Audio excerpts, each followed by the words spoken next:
একটি স্টিল বারের ব্যাস 20 মিলিমিটার এবং 5 মিটার লম্বা হলে বারটির ওজন কত? অর্থাৎ একটা 20 মিলিমিটার ডায়ার রড এটা লম্বায় 5 মিটার, এটা হলো ডায়া, আর লম্বায় 5 মিটার। এই বারটির ওজন নির্ণয় করতে হবে। তাহলে আমরা কি করব? সূত্র প্রয়োগ করব। মিটারের ক্ষেত্রে সূত্র কি? সূত্র d²/162.2। এটা কিভাবে করব দেখা দিচ্ছি। প্রথমে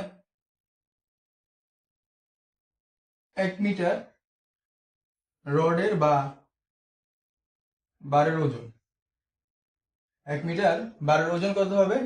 সূত্র প্রয়োগ করে d² ডায়া কত? 20 ইন্টু 20 162.2। তাহলে কত হয়েছে? 20 ইন্টু 20 বাই 162.2। তাহলে কত হয়েছে? রডের ওজন 2.4661 কেজি। এটা হলো 1 মিটারের ওজন, 1 মিটার বারের ওজন বা 1 মিটার রডের ওজন। তাহলে 5 মিটারের ওজন কত হবে? 5 মিটারের ওজন হবে 2.4661 ইন্টু 5, 12.33 কেজি। এটা হলো 5 মিটারের ওজন। এটাই আনসার।